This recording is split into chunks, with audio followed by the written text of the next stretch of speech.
আরে তোর জন্য কি সব শীতটা এসে গেছে? পুরো শীত তোর কাছে? হ্যাঁ? আরে বাপরে, মাথা পর্যন্ত ডেকে দিয়েছে।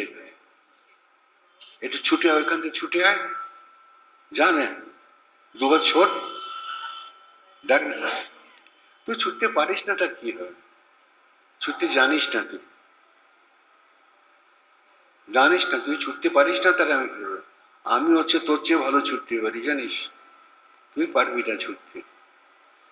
দেখা পারিস তো? ওখান থেকে ছুটে আসবে ওপাশ দিয়ে। যা, জান। জানে না, ছুটতে পারে না, কুড়ে, অলস কুড়ে। তুই পারিস না ছুটতে, আমি জানি। মধু, ছুটে দেখা তো, ও পারে না। দেখা তো, ওপাশ দিয়ে ছুটে যেত।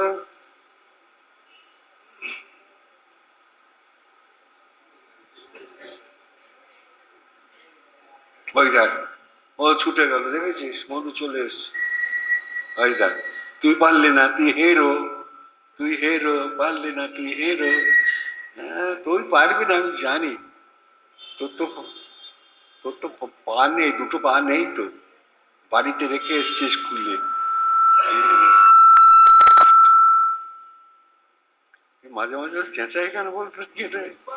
এ মাথা পাগলা আছে। এটা হচ্ছে ও ছুটলো না বলে এরকম হলো।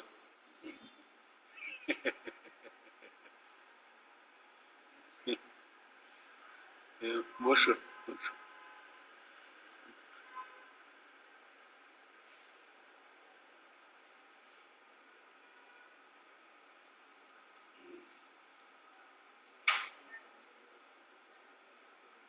টকবক করে হাঁটো, টকবক করে হাঁটো। কিচ্ছু হয় না, টকবক করে হাঁটো। হুম, টকবক করে হাঁটো।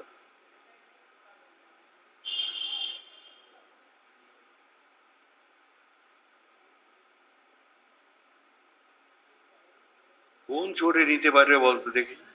একটা ব্যাগের মধ্যে আর একটা ব্যাগ, তার মধ্যে আর একটা ব্যাগ, তার ভেতরে আর একটা ব্যাগ। চোরে পারবে, খুঁজে পাবে? বলতো দেখি। চোরটা তো কাঁধে তো ব্যাগটা রয়েছে, কি করে নেবে? ওই থেকে আরো খুঁজছে, দেখেছিস? ওরে বাপ, ওই দেখ না, এই ছিঁড়ে ফেলছে, এই মার টান ছিঁড়ে গেল রে নোটটা। দেখ তো গোটা আছে কিনা। আরে সর্বনাশ। ওটা, হ্যাঁ।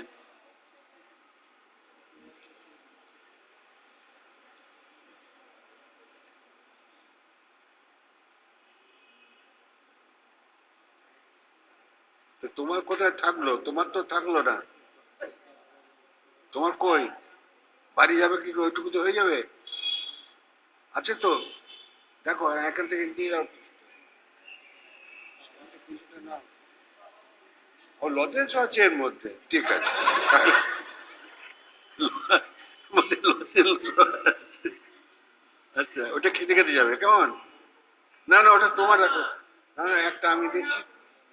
আমি তোমাকে শোনো, শোনো আমার কথা শোনো। আমার কথা শোনো। একটা তোমাকে দিচ্ছি, খাও। এই যে। আচ্ছা, তাহলে ওটা তুমি খাও।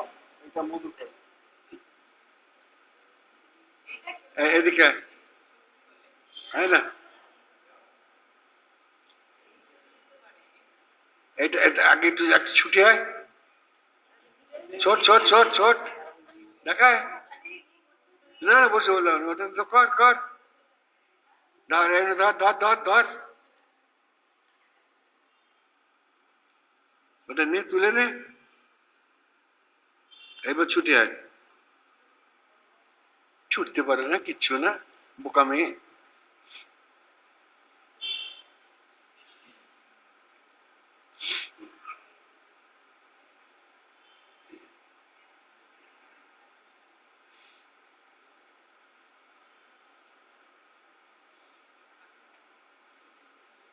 যোগীরাজ বলছেন, ক্রিয়া সত্য আর সব মিথ্যা।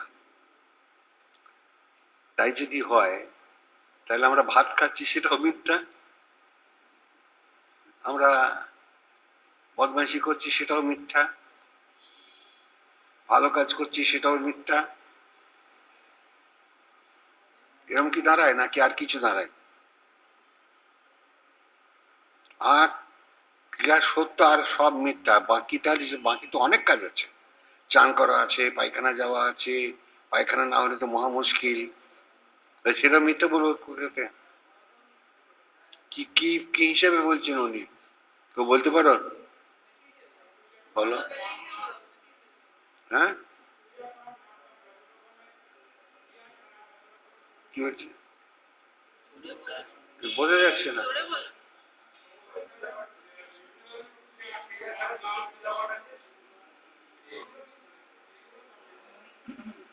ঠিক বলেছে, কারেক্ট।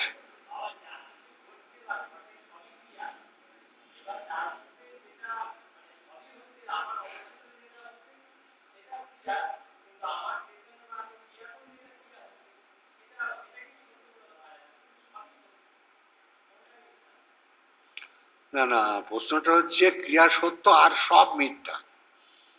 তাহলে আমি আমি ঘুমোচ্ছি সেটাও মিথ্যা, আমি পায়খানা যাচ্ছি সেটাও মিথ্যা, ওটা মিথ্যার মধ্যে পড়ছে।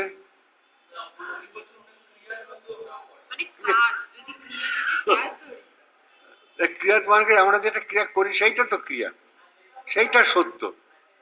আর বাকি তাহলে পায়খানা করা, চান করা, মিথ্যে কথা বলা, অফিসে গিয়ে ঘুষ খাওয়া, সেটা সেটা সত্যের মধ্যে পড়ে যাচ্ছে। হ্যাঁ, আচ্ছা।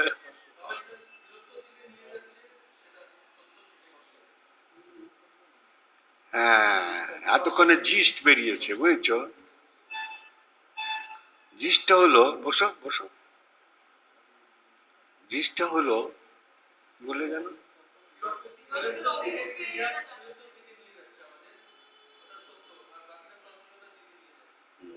এই উদ্দেশ্য, বুঝেছো? ক্রিয়া করলে আমরা স্থিরত্বের দিকে যেতে পারবো। আর এই পৃথিবীর যত কিছু কাজ, সেগুলো আমরা অধিকতর চঞ্চলতার দিকে এগিয়ে যেতে পারবো। অর্থাৎ যা কিছু চঞ্চলতার মধ্যে পড়ে সেগুলো মিথ্যা। মানে এখানে মিথ্যা বলতে আনট্রু নয়, আমার মনে হয় মিথ্যা বলতে অপ্রয়োজনীয়।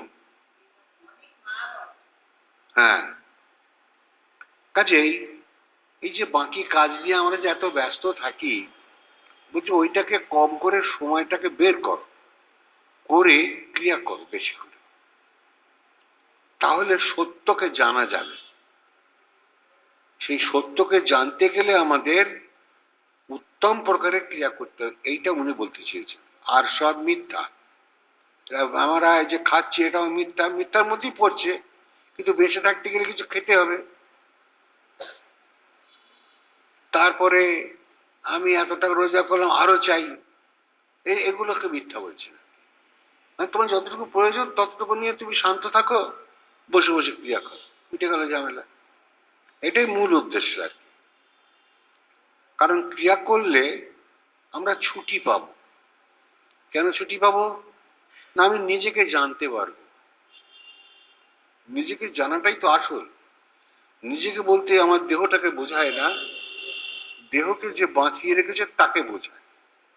সেই যে সত্য আমি, সেইটার থেকে দিকে আমাদের দৃষ্টি না গিয়ে আমাদের স্থূল বস্তুর দিকে দৃষ্টি চলে যাচ্ছে, এইটা মিথ্যা। কি ঠিক বললাম তো? আর তাহলে এত জিনিসের দিকে নজর না করে, বসে পড়ো, বসে পড়ো, এইসব দিকে নজর না করে যদি আমরা ক্রিয়ার মধ্যে ডুবতে পারি, তাহলে সত্য বস্তুকে জানা যাবে। কে সত্য বস্তু? আমাদের ভেতরেই যিনি লুকিয়ে বসে আছেন, তিনিই সত্য বস্তু।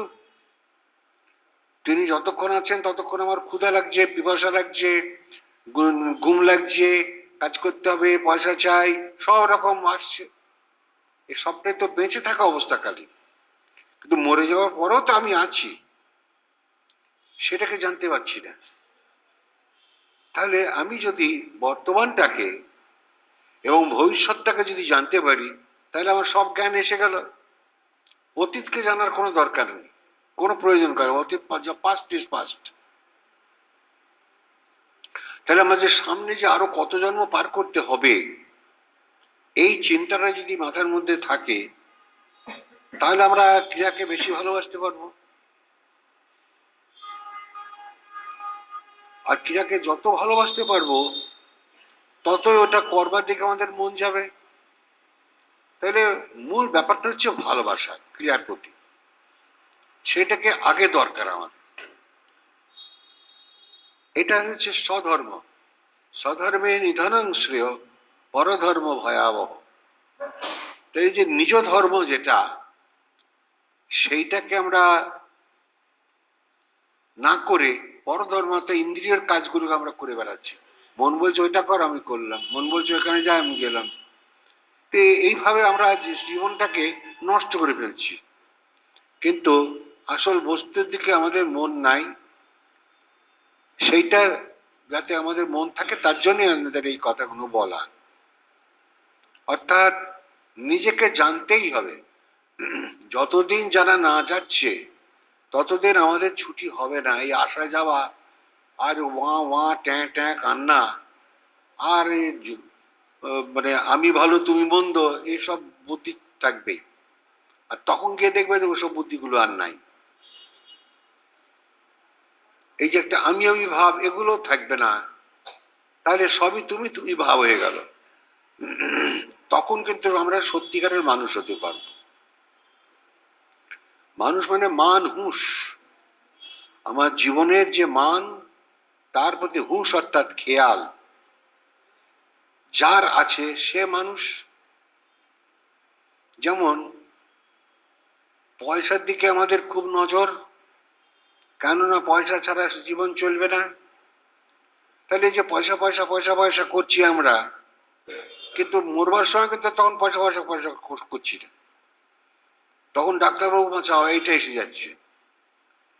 ঠিক আছে, মরতে তো একদিন সবাইকেই হবে, কিন্তু তাই বলে আমি অন্যায়ের মধ্যে ডুবে যাবো, তাও চলবো না। তাহলে তো আমার জীবনটা খারাপ দিকে চলে গেল। তার মানে মরবার সময় যোগীরাজ বলছেন, মরনে ওক্ত জো জেসা ভাবে ওয়েসা হয়ে। মরবার সময় যে যা চিন্তা করতে করতে মরবে, সে সেটাই পেয়ে যাবে। কাজেই মরতে যখন আমাদের একদিন হবেই, আগের থেকে রিহার্সাল দিলে কেমন হয়? রিহার্সালটা আবার কিরকম করে হবে, একটু ছোট্ট করে বোঝাই। ধর আমরা বিছানায় রাত্রিবেলা শুলাম, শুয়ে শুয়ে ভাবছি,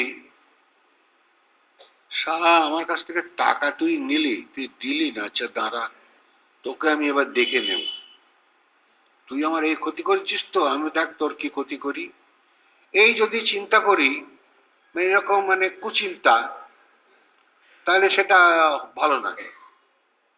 তাহলে সুচিন্তাটা কি? না, নিজের জীবনকে নিয়ে ভাবা। পৃথিবীতে যে এলাম, তাহলে কি আমি করলাম, পৃথিবীর থেকে আমি কি পেলাম আর কি দিলাম পৃথিবীকে, এইগুলো আমাদের ভাবতে হবে। তার চেয়ে বড় কথা, আমি কি সঞ্চয় করে যাচ্ছি, আরো কতবার জন্মাতে হবে, তার হিসাব কি আমি পাই না? পাওয়া যায় যদি সেই দিকে মন থাকে। অর্থাৎ এই ক্রিয়ার মধ্যে ডুবতে হবে। ডুবতে পারলে বিছানায় যখন শোবো আমরা, তখন কুটস্থের মধ্যে ফিক্স হয়ে গিয়ে শুয়ে যাব। আর তখন ওইখানে তন্ময় হয়ে শুয়ে আছি, বডিটা পড়ে আছে, শরীরটা ঘুমোচ্ছে, আমি কিন্তু কুটস্থে পড়ে আছি। লোকে দেখে বলবে খুব ঘুমোচ্ছে,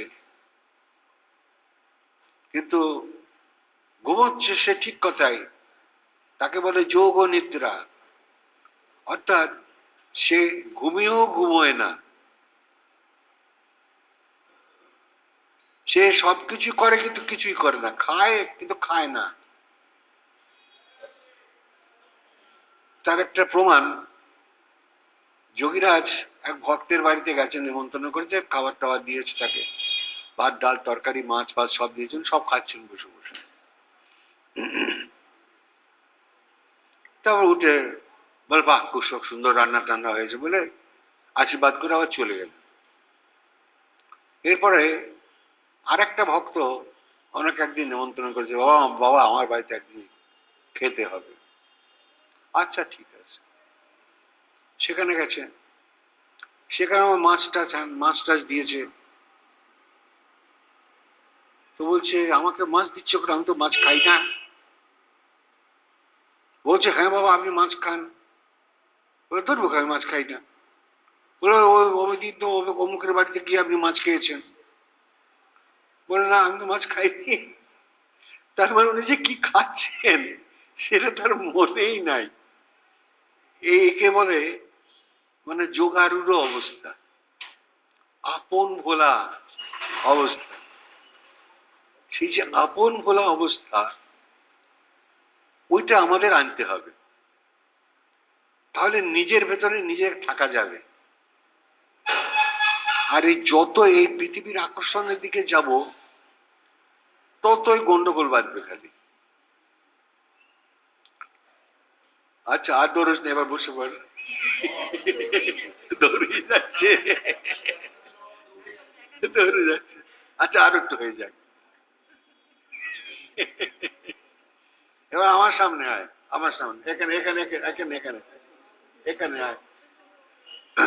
একই বলে শিশু, দেখেছ মনে কোনো পাপ নেই, বুঝেছো, ওকে ছুটতে বলেছে ছুটে যাচ্ছে। এবার বসে পড়ো, এখানটা বসে, না এখানটা এপাশে এখানে বস। আয় না আয় না, এখানে আয় না। ও বাবা লজ্জা হয়ে গেছে। আয় আয় আয় আয়, এখানে আয়।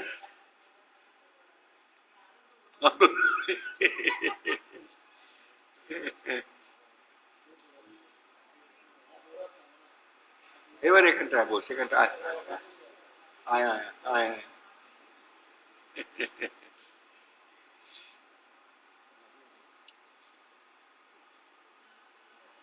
ওই তো, এবার বস, বস, বস। ধরে বাঁধ, ধরে বাঁধ, ধরে বাস।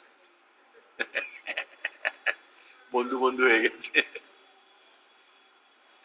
তাহলে কি বলছিলাম,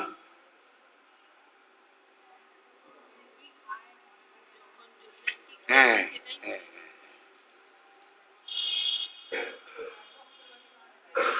হ্যাঁ আর এক ভক্ত বাড়িতে নিমন্ত্রণ করে, তাকেও মাছ ফাছ দিয়েছে। জোর বলছে আমি তো মাছ খাই না। বলে হ্যাঁ বাবা আপনি মাছ খান, অমুকের বাড়ি খেয়েছেন। বলে তো আমি যেতে জানি না। এখন এটা হচ্ছে আপন ভোলা, নিজের ভিতরে নিজে এত এনক্রস যে সে ভুলে গেছে। তো আমার জীবনের একটা ঘটনা বলছি। আমার 4টে ভাই আছি, খেতে বসেছি একসঙ্গে রাত্রির বেলা। আর আমার দাদার বিয়ে হয়ে গেছিল, বৌদি ছিল, আমার বোন ছিল, ওরা খাবার দাবার দিচ্ছে। এখন আমি বসে আছি, আমার এপাশে দাদা আছে, এপাশে ছোট ভাইটা আছে।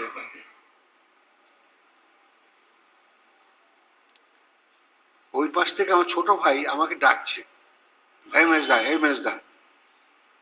আমি শুনতে পাই, খেয়ে যাচ্ছে। তো এ পাশে যে আমার পরের ভাইটা ছিল, সে আমাকে 3-4 বার ডাকার পর আমাকে খোঁচা মেরে যায়। এই মেজদা তোমাকে ডাকছি, শুনতে পাচ্ছ না? না আমি তো শুনিনি, কে ডাকছে? বলেছি ছোট ভাই ডাকছে। তো প্রশ্নটা হলো যে যদি আমরা কোনো বিষয়ে তন্ময় থাকি, তাহলে অনেক কিছু ভুল হয়ে যায়। তন্ময় জিনিসটা একদিক থেকে খুব ভালো, আবার আর দিক থেকে ভালো নয়। ভালো হচ্ছে তন্ময় মানে কি, নিজের ভেতরে নিজে ডুবে থাকা। পৃথিবীর বস্তুর মধ্যে সে তখন নেই। এই যে তন্ময়তা, এটা আমাদের কাছে খুব দরকার। আর খারাপ হলো যে যদি সেটা পার্থিব বস্তুর দিকে তন্ময় হয়ে যায়, তাহলে সেটা খারাপ। পার্থিব বস্তু আমাদেরকে আনন্দ দিতে পারবে না। আমরা যদি পার্থিব বস্তুর অতীতে যেতে পারি, তাহলে আমাদের সবকিছু পেয়ে যাব। কেন পেয়ে যাবো জানো? লোকে বলে ভগবান জুটিয়ে দেবে, তার ঠিক নয়। কথাটা এমন যে তখন জীবনের চাহিদা কমে যাবে। কি পেলাম কি পেলাম না, কি খেলাম কি খেলাম না, এই সব দিকে আর মন নাই। মনটা উজ্জ্বল হয়ে গেছে। ওইটা খুব ভালো, ওই তন্ময়তাটা খুব ভালো। আর যদি আমি সেই টাকা খাঁটি খাঁটি টাকা, টাকা খাঁটি খাঁটি টাকা, এর মধ্যে যদি তন্ময় হই, তাহলে হবে না। ওই টাকা মাটি মাটি টাকা, ওইটার মধ্যে তন্ময় হওয়া খুব ভালো। সেই জন্যে পার্থিব বস্তু আমাদের সুখ দিতে পারবে না, কেউ পাইনি পাবে ওটা, ওটা সাময়িক।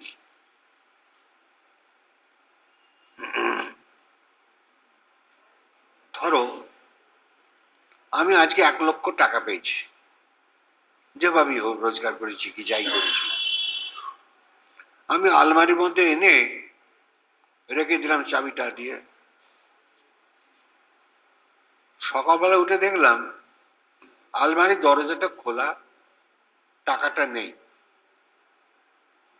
তাহলে যখন টাকাটা পেয়েছিলাম তখন আমি খুব আনন্দে ছিলাম যে 1,00,000 টাকা আমি পেয়েছি, এই করব তাই করব, প্রোগ্রাম করছিল এই করব তাই করব। সকালবেলা উঠে দেখলাম আলমারির ডালাটাই খোলা আছে, আর টাকাটা হাওয়া হয়ে গেছে, উড়ে গেছে। তখন মনের মধ্যে আসলে দুঃখ। তাহলে টাকাটা এমন একটা বস্তু যে আমাকে সুখ দিতে পারে, আবার দুঃখ দিতে পারে। কিন্তু যদি আমি লোভী না হই, তাহলে কিন্তু সে আমাকে দুঃখ দিতে পারবে না। তখন সে কি ভাববে, দেখো আমি হয়তো এটা সঠিক পথে রোজগার করিনি, তাই আমার টাকা নয় চলে গেছে, যাই কি বলতে গেছে আর কি করা যাবে, মনটা তখন ওদিকে যাবে। আর যদি ওইটার প্রতি ও সেই টানটাকে আকর্ষণ, তাহলে আমরা তখন দুঃখ পাবো। বাপরে 1,00,000 টাকা চলে গেল গো, চুরি করে নিয়ে গেল, হাউতাস করছিল তখন। তো এইগুলো এরকম ভাবে জীবনের অনেক কিছুই আছে, ভালো মন্দ, হাসি কান্না, সুখ দুঃখ। তো সববার অতীতে গিয়ে যদি আমরা মনটাকে নিবদ্ধ করতে পারি, তাহলে খুব ভালো হবে। কিন্তু নিবদ্ধটা করবো বললেই তো করা যাবে না, তার জন্য ক্রিয়ার যথেষ্ট প্র্যাকটিস করতে হয়। মনটাকে একটা উদাস উদাস ভাবে রাখতে হয়।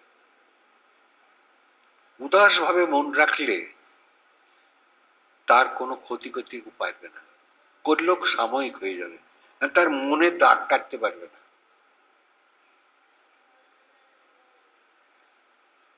এগুলো আমাদের প্রত্যেকের মানুষের জীবনে দরকার। খালি ফসফস করে ক্রিয়া করলেই হবে না। ক্রিয়াটা কেন করছি, ক্রিয়াটা করলে কি পাবো, সে দিকটা তো লক্ষ্য রাখবে। তবে ফল কামনা করতে নেই।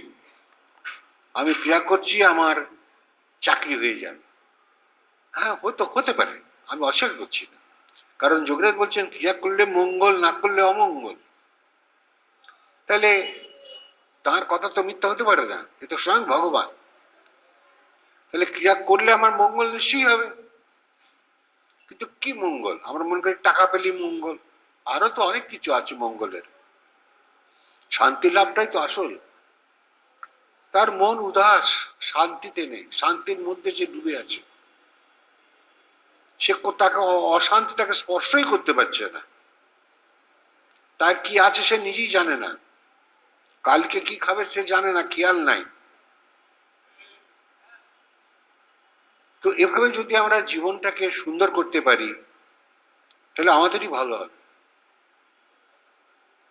তাহলে পার্থিব বস্তুর দিকে বেশি মন দিতে নেই, অপার্থিবর দিকে। পার্থিবতা তো চোখে দেখতে পাই আমরা, অপার্থিব মানে যা এই পৃথিবীর বস্তু নয় অথচ আমি পেতে পারি।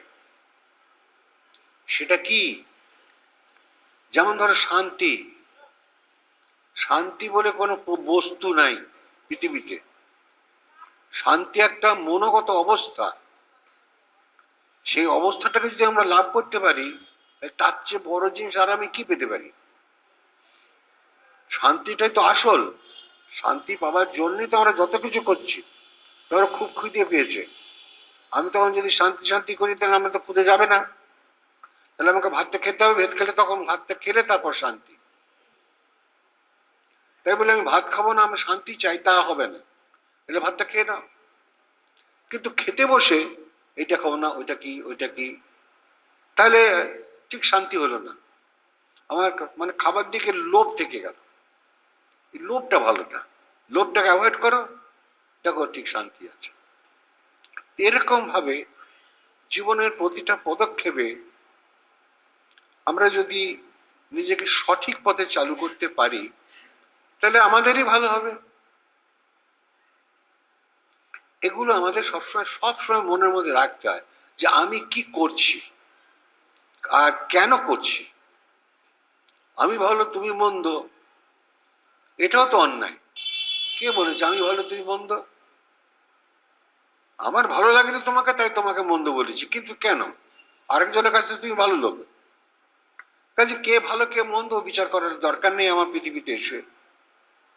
আমি ভালো কিনা এটা আগে দেখ, অপরের দিকটা কেন দেখতে যাব? অপর মানে যা আমি নয়, আমি বিহীন যে অবস্থা, সেই যে অপর, সে চিরকালই অপর।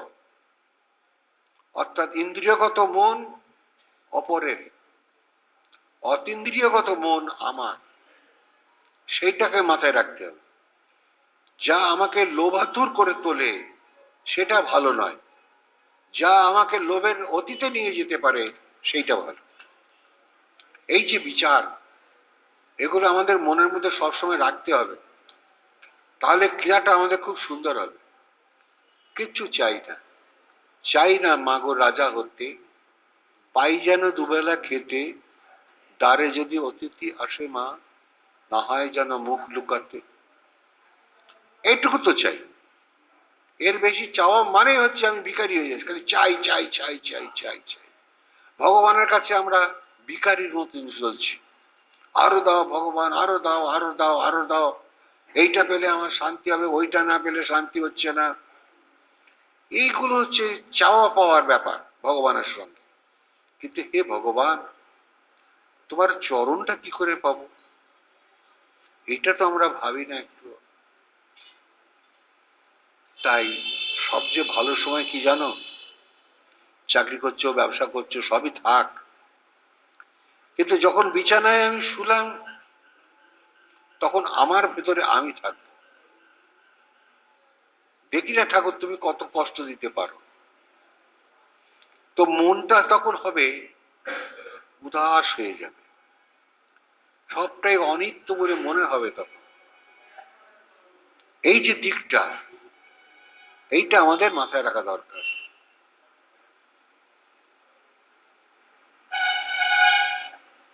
বলো, কারো কিছু প্রশ্ন আছে এ বিষয়ে?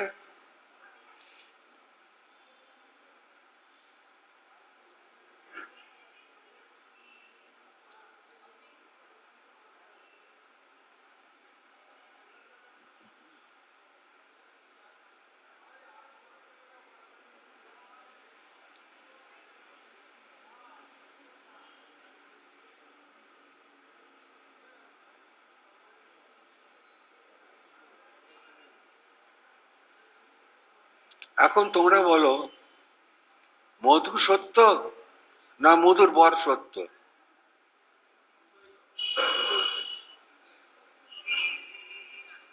মধু সত্য না মধুর বর সত্য?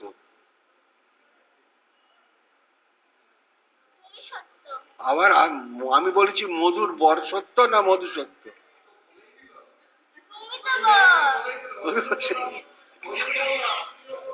বাবা এরকম বউ পেলে তো মহা মুশকিল এ তো বিশাল ব্যাপার। এরকম বউ পেলে তো বিপদে পড়ে যাবে।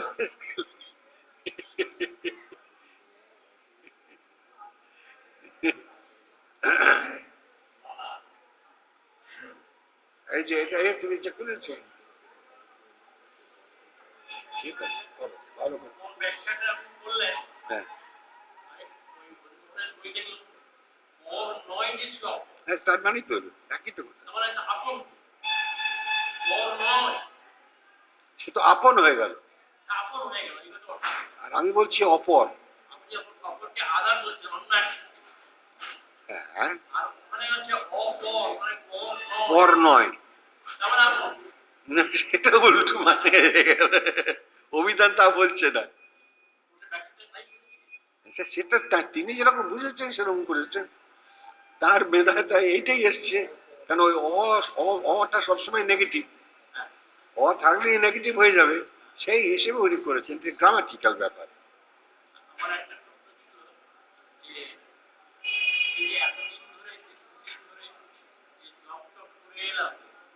তো বলতে কি করছেন?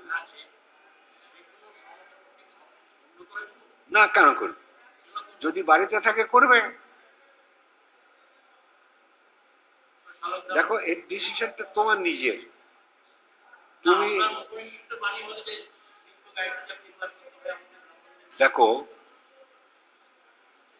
আমার এক সময় যখন পৈতে হলো বসো, তখন ওই গায়ত্রী জপ, বাড়িতে শালগ্রাম শিলা নারায়ণ আছে, তার পুজো, এ একদম সন্ধ্যেবেলা করতেই হবে। ঠিক আছে, করে যাচ্ছি, কিন্তু করতে করতে করতে করতে যখন চাকরিতে এলাম, তখন আর কোনোদিন সময় পাই, কোনোদিন সময় পাই না, এরকম একটা অবস্থা এসে গেল। এভাবে করতে করতে তারপর যখন ক্রিয়া পেলাম, তখন দেখছি কি করা যায়।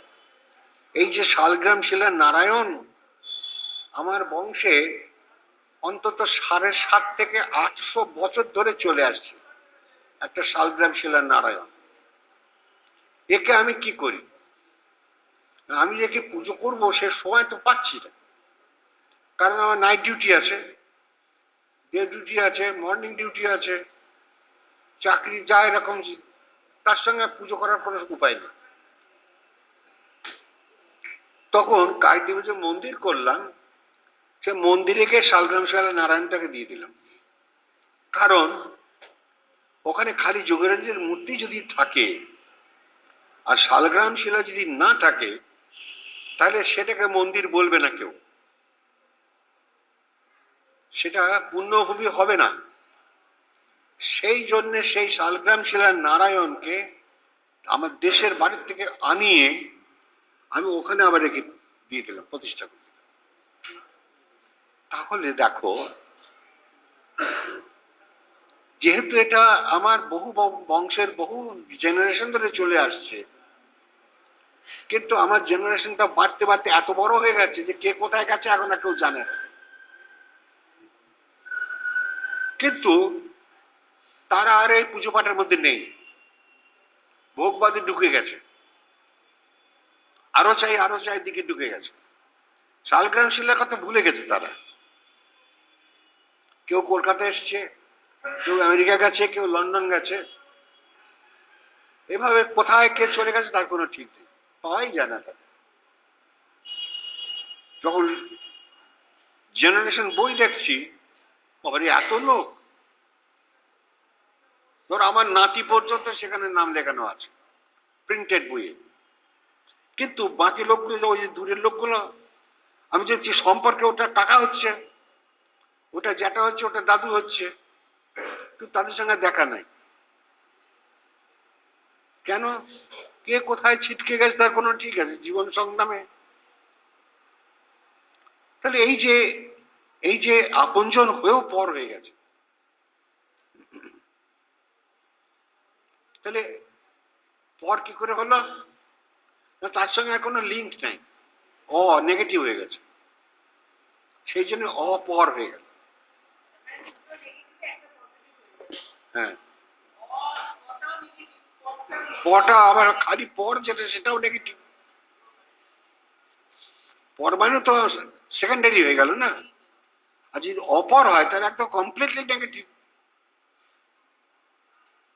সেই জন্যে এই ভাষার কচকচানিতে কোনো লাভ হয় না। আসল জিনিসটা হচ্ছে ভালোবাসা, স্নেহ, মায়া, মমতা, এইগুলো সংসারের ধর্ম, ওইটুকু করতেই হবে। বাকিটা কেউ কারো নয় জগতে। আমি একদিন জন্মেছি, একদিন মরে যাব। আমি কি জানতাম যে ওই দিন আমি জন্মাবো? ঠিক সেরকম এখনো জানি না যে ওই দিন আমি মরে যাব। সবটাই অজানা। তাহলে অজানার পেছনে না ছুটে আমি যাতে সেই জ্ঞানটাকে লাভ করতে পারি তার দিকে ছোটা ভালো।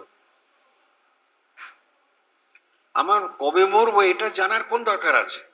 মরতে আমাকে একদিন হবে, কিন্তু এমন কিছু করে যাই যাতে করে পুনর্জন্ম ন বিদ্যাতে সেই অবস্থাটা লাভ করতে পারি। না বন্ধ করতে হবে। তাহলে এই যে আমাদের যে জ্ঞান, সেইটার দিকে আমাদের লক্ষ্য রাখতে হবে। তাহলে অপর মানেটা কি? যা আমাকে নিজের দিকে টানতে পারে না, সেটাই অপর। আর অপর মানে যে আমার আপন নয় সে অপর, আর পরও তাই। অপর আর পর মোটামুটি একই রকম মানে তো হয়। পর মানে যে আমার আমার নিজের নয়, অপরও তাই।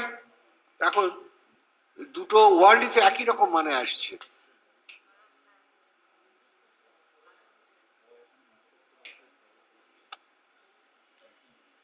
এখন হ্যাঁ,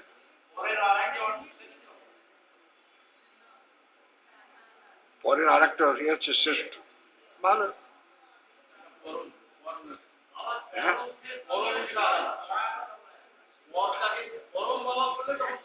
হ্যাঁ, পরম হয়ে গেল তো শ্রেষ্ঠ। হ্যাঁ, পরম শ্রেষ্ঠ। পর আর পর আলাদা। হুম, বলছেন কি? এটা বলুন। এটা নিয়ে যাও।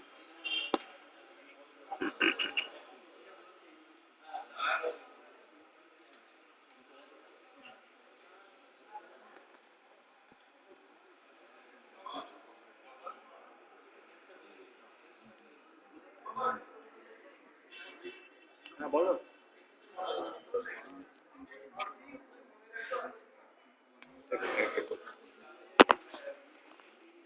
বসো। কি আছে? কি আছে? মিষ্টি? আচ্ছা। ও আচ্ছা। হ্যাঁ বলো।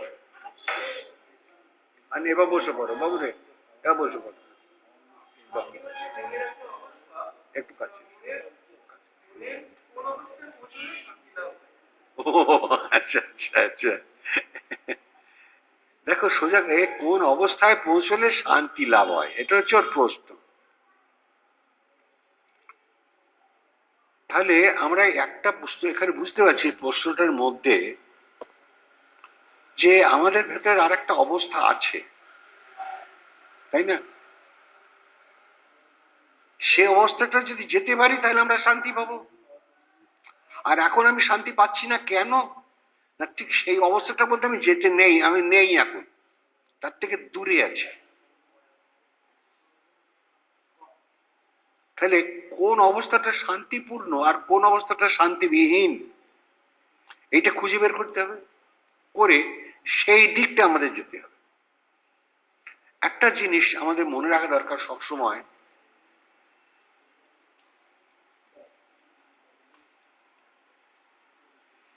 আমরা এই অশান্তি পাই কোথা থেকে, কেন আমাদের জীবনে অশান্তি আসে, উৎসটা কোথায়,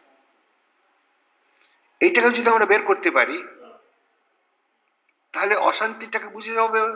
অশান্তিকে বোঝা মানে শান্তিকে বুঝতে পারবে। আমাদের জীবনে আছে খালি চাহিদা। এই যে চাহিদা, লোভ, এগুলোকে যদি আমরা সংযত করতে পারি, অল্পে যদি সন্তুষ্ট হতে পারি, তাহলে কিন্তু শান্তি আছে। ওই যে রামপাল যে গানটা আছে না, চাই না মাগো রাজা হতে, পাই যেন দুবেলা খেতে, আর দ্বারে যদি অতিথি আসে মা, না হয় যেন মুখ লুকাতে। অর্থাৎ আগেকার দিনে এই হালিশহর তো গ্রাম্য জায়গা ছিল, তো ভিখারি আসে। কলকাতা শহরে তো 10 তলা বাড়ি ভিখারি যাবে কি করে, সেখানে যায় না। যাদের 1 তলা বাড়ি আছে সেখানে ভিখারি যায়, বাবু 2টো পয়সা দাও। আজকাল আবার দুধ ছাই করে। যাই হোক, গরিব কিন্তু আছে আমাদের দেশে, ভিখারির মতন মানুষ এখনো আছে। যদি আমাদের দৃষ্টি থাকে তাহলে আমরা খুঁজে পাবো তাদের। কিন্তু আমাদের দৃষ্টিটা কোথায় থাকে জানো? আমি কেমন তার উপরেতে। এটাই ভুল। আমরা দেখতে চাই না যে তুমি কেমন।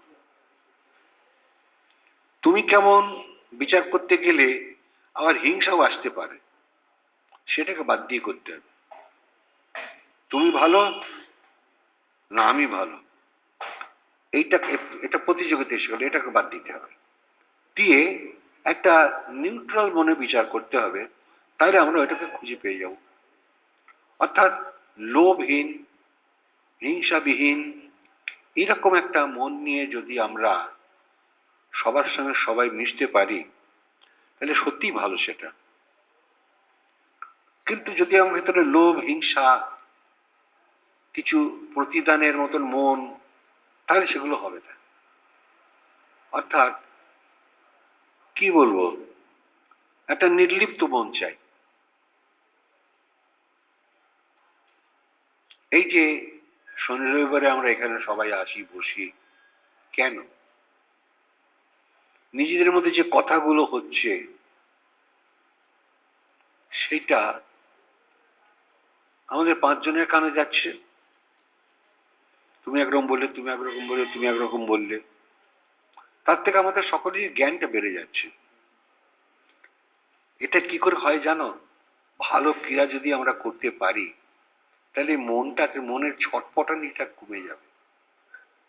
আর মনের ছটপটানিটা যত কমবে তত সে সুন্দর হবে। মনের এই যে চঞ্চলতাটা, এটাই হচ্ছে পাগলা ষাঁড়। পাগলা ষাঁড় যখন গুঁতো মেরে দেয়, এই চঞ্চল মন আমাদের কাছে গুঁতো মারে। তাই চঞ্চল মনের অতীতে আমাদের যদি যেতে পারি, তাহলে সুন্দর হবে। কিছু দেবে কাগজ? আচ্ছা আচ্ছা, তার ওটা হয়ে যাক দাও, আর যা মধ্যে নিয়ে আয়।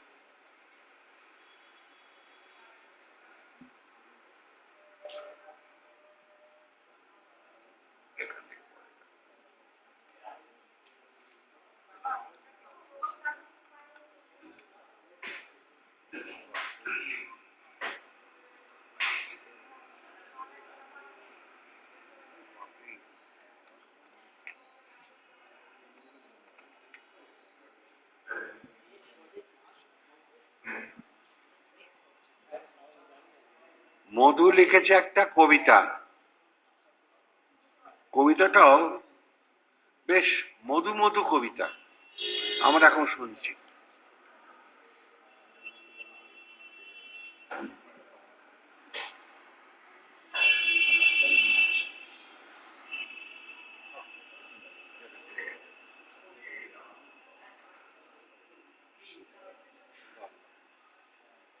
দাদুকে নিয়ে একটা কবিতা লিখেছি। কবিতাটির নাম যোগী দাদু। দাদু তুমি খুব ভালো, তুমি কুটস্থের আলো, তুমি মহাযোগী, তুমি আমাদের পিতা, ভালোবাসার দাদু তুমি, তুমি আমাদের মাতা। করব ক্রিয়া টেনে তোমার কথা মেনে, তুমি নারায়ণ, তুমি প্রাণায়াম, তুমি সর্বযুগের ভগবান, আমরা তোমার ক্রিয়াবান, দিও চরণের স্থান। নমস্কার।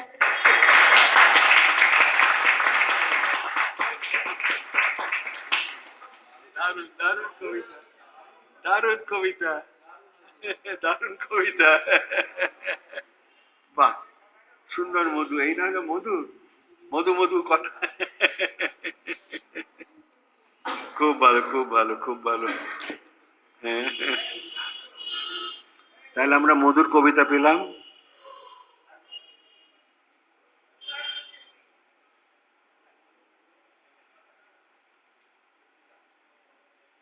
সবচেয়ে বড় জিনিস কি জানো? এই ক্রিয়ার মধ্যে ডুবতে হয়। ডুবতে পারলে তখন সবটা বোঝা যায়। যেমন আমার ছোট বয়সের কথা বলছি, আমরা বন্ধু বান্ধব মিলে পুকুরে গেছি চান করতে। ভয় করছে কি করে নামবো যদি ডুবে যাই। তা আমাদের মধ্যে যে একটা সিনিয়র আছে, গপ করে হাতটা ধরে টেনে নিয়ে ডুবি আমাকে ছেড়ে দিয়েছে। কেন আমি অপরাধ করেছি, আচ্ছা পাচ্ছ আচ্ছা পাচ্ছ করতে করতে ওপরে উঠে এসেছি। তাতে খানিকটা দু চার ডোক জলও খেয়ে ফেলে দিয়েছি। বলছে হয়েছে, এবার শিখেছিস। আর যাও, ভয়ের চোটে। তারপরে দেখছি কি আস্তে আস্তে ভয়টা কেটে গেল, বুঝেছো? তখন একটুখানি গিয়ে খুব পা দাপাচ্ছি আর কি। আমি এরকম করতে করতে সাঁতার শিখে গেলাম।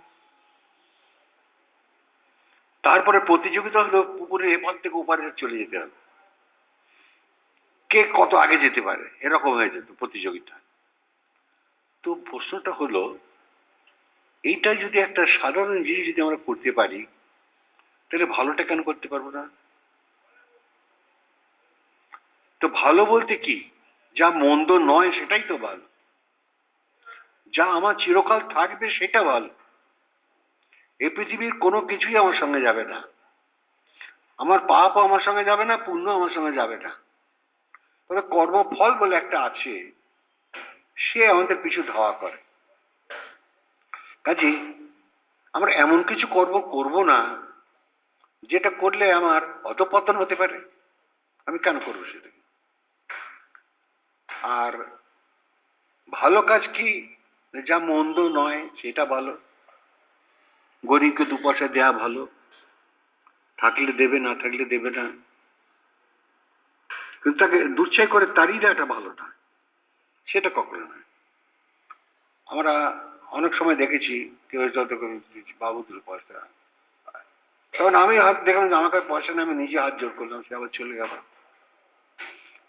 দুচ্ছাই করতে নেই, কারণ আমিও যে কোনো জনের ভিখারি ছিলাম না তার প্রমাণটা কি আছে? ওটা তো জীবনের একটা অবস্থা। আমি যে অতীতে কোনো ধর্মের চোর ডাকাত ছিলাম না তার কি প্রমাণ আছে? সব পার করতে করতে তারপর আমরা দেবতার রূপে ক্রিয়াবান হয়েছি। কারণ যোগীরাজ বলছেন ক্রিয়াবানই দেবতা। তাহলে আমাদের যখন তিনি দেবতার আসন দিয়েছেন, তাহলে আমাদের তো সেই সুন্দর জীবনটা হতে হবে।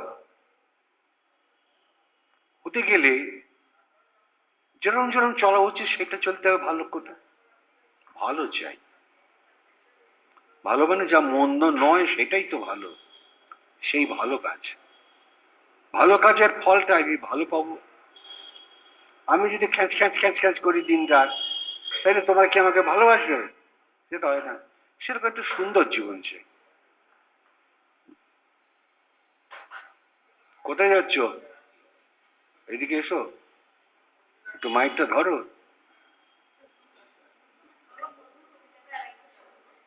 মধুর কবিতা? আচ্ছা আচ্ছা আচ্ছা, মধু একবার বলো।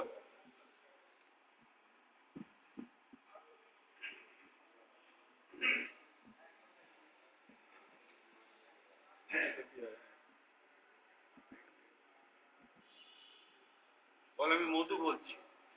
আমি মধু বলছি। কবিতাটির নাম যোগী দাদু। দাদু তুমি খুব ভালো, তুমি কুটস্থের আলো, তুমি মহাযোগী, তুমি আমাদের পিতা, ভালোবাসার দাদু তুমি, তুমি আমাদের মাতা। করব ক্রিয়া টেনে তোমার কথা মেনে, তুমি নারায়ণ, তুমি প্রাণায়াম, তুমি সর্বযুগের ভগবান, আমরা তোমার ক্রিয়াবান, দিও চরণে স্থান। বাহ বাহ বাহ বাহ বাহ বাহ বাহ, শোনাবে বলো।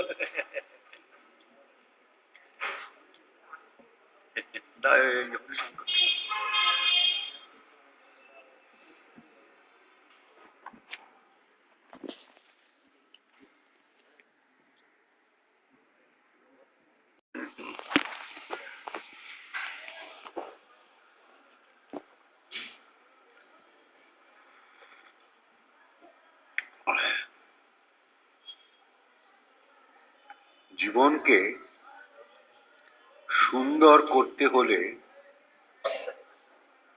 আগে সুন্দরকে খুঁজতে হবে, কোথায় পাওয়া যায়।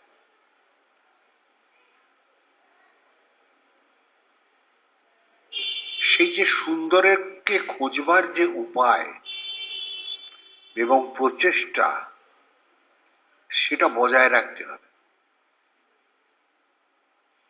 সুন্দর এবং অসুন্দর দুটোই আমাদের ভেতরে আছে। আমরা যখন যেটা চাই সেটা পাই। মনটাকে যদি সুন্দরের মধ্যে ডুবিয়ে রাখা যায়, তাহলে অসুন্দর স্পর্শ করতে পারে না। যেমন দিন এবং রাত আছে, একটা মাস দিন চলে যাচ্ছে, আর একটা মাস আসছে, একটা মাস যাচ্ছে আর একটা মাস আসছে, একটা বছর যাচ্ছে আর একটা বছর আসছে, সূর্য ডুবছে আবার উঠছে। এই যে প্রতিদিনের খেলা, সেরকম বহু জনমানি ব্যতীতানি, কত লক্ষ লক্ষ হাজার হাজার জন্ম পার করে তারপরে মানুষ হয়েছে। মনে রাখো, ওই যে ছাগলটার গলা কেটে তার ছাল চামড়া ছাড়িয়ে গরম মশলা দিয়ে রান্না করে খুব ল্যাস ল্যাস করে খাচ্ছি। মনে রেখো, যোগীরাজের কথাটা, তুমি যার মাথা খাবে সে তোমার মাথা খাবে। তো আমরা এই যে অন্যায় কাজটা করছি লোভের বশবর্তী হয়ে, কিন্তু আমরা যদি লোভটাকে সম্বরণ করি যে না, আমার ভেতরে যে প্রাণ, আমার বাড়ির যারা ছেলে মেয়ে যারা আছে তাদের যে প্রাণ, আর ছাগলটার ভেতরে যে প্রাণ, একই তো প্রাণ। আমার জীবনে আমি কখনো জ্যান্ত মাছ কিনতে পারিনি। এখন আমি বাজারে যাই না, আমার ছেলেই যায়। আগে তো আমি যেতাম। তো বাজারে ঢুকলে সব মাছওয়ালাগুলো আমাকে চিনতো। তারা বলছে, দেখুন কাকাবাবু, কি বাবু বাবু, এই দেখুন আমার মাছটা কিন্তু মরে গেছে, আপনি নিতে পারেন, জ্যান্ত নয়। কাজটা ভালো করেই জানতো যে আমি জ্যান্ত মাছ কিনবো না। আমি ওকে মারতে রাজি নই। আর এই যে মাংসর যে দোকানগুলো, আমি যদি রাস্তা দিয়ে যাই, যেখানে একটা মাংসের দোকান আছে, আমি উল্টো দিকে মুখ করে হেঁটে চলে যাই। পারি না, সহ্য হয় না। কিন্তু আমার কথা তারা শুনবে কেন? যে বিক্রি করছে সেই বা শুনবে কেন? আর যারা খাচ্ছে তারাই বা শুনবে কেন? অতএব তাদের মতো চলতে দাও, আমার কথা বললে কোনো লাভ নেই। আমার ভালো লাগে না, আমি মুখ ঘুরিয়ে নিলাম। যেমন একটা বলি, প্রতি বছরে অষ্টমীতে কাকদ্বীপে যাই, আর নবমীর দিন সকালবেলা ফিরে আসি। অত ষষ্ঠী সপ্তমীর দিনে গেলাম, অষ্টমী দিন উৎসব হলো আর নবমী দিন সকালবেলা ফিরে আসছি, কারণ এদিকেও কিছু প্রোগ্রাম থাকতো তখন। কিন্তু এই সকালবেলা ফিরে আসতে গেলে এমন একটা সমস্যার সম্মুখীন হতে হতো যেটা আমার ভালো লাগে না। সেটা হলো, এক একটা মাংসর দোকানে 50 থেকে 100 জন লোক লাইনে দাঁড়িয়ে আছে নবমীর দিন। ডান দিকেও দেখছি, বাঁ দিকেও দেখছি। বিশেষ করে এই ঠাকুর পুকুর অঞ্চল থেকে যখন কলকাতার মধ্যে ঢুকলাম, তখন এই ডান দিক বাঁ দিক দুদিকেই এইরকমটা দেখা যায়। আর ঠাকুর পুকুরের ওদিকেও দেখতে পাওয়া যায় এরকম সকালবেলাটা, নবমীর দিনটাতে। নবমীর দিন নাকি মাংস না খেলে পুণ্য লাভ হবে না, সেই জন্য সবাই মাংস দিয়ে লাইন মারছে একেবারে। কিসের লাইন? প্রথম প্রথম ভাবলেন এটা কিসের লাইন, আমি দেখি না মাংস কেনার লাইন। তখন আমি মাথাটা নিচু করে আস্তে করে সেখান দিয়ে পার হয়ে যাই। গাড়িটা পার হয়ে গেল, আমি বেঁচে গেলাম। আমি দেখছি আরেকটা লাইন। এখন প্রশ্নটা হলো, ভালো লাগে না, কিন্তু আমার ভালো লাগার উপরে বাকি লোকের কি যায় আসে? তারা খাবে খাবে। তো মনটা তো আমার। আমি দেখছি ওই ছাগলটা তাকে ছাড়া নিয়ে নিয়ে বাঁধা আছে, আর নিচে এখানে আরো চারটে ছাগল বাঁধা আছে। তাহলে ওদেরও তো বুদ্ধি দিয়েছে ভগবান। ও তো দেখতে পাচ্ছে যে একটা সাথীকে নিয়ে গিয়ে ওটাকে ছাড়িয়ে নিয়ে সেখানে টাঙিয়ে দিল। এবার আমার পালা। সে বুদ্ধি তার আছে, কিন্তু সে পাচ্ছে না কাজে। একটা দড়ি দিয়ে বেঁধে রেখে দিয়েছে তাকে, সে পালাতে পারবে না, তাকে জবরদস্তি কাটবে। আবার তার মাংসটা খাবার জন্য লোকে লাইন দিয়ে আছে, ওপাশ থেকে কেটে নিয়ে এসে পাশে ছালটা ছাড়িয়ে নিয়ে তাকে টাঙিয়ে তুলে থাকে। বলছে আমাকে দাবনা দে, ও বলছে আমাকে গদ্দান দে। এরকম তো অবস্থাটা এসে দাঁড়িয়েছে। এখন এগুলো দেখলে না, আমরা তো ক্রিয়াবান, মনটা যেন কেমন হয়ে যায়, যেন পৃথিবীর প্রতি একটা ঘৃণা বোধ আসে।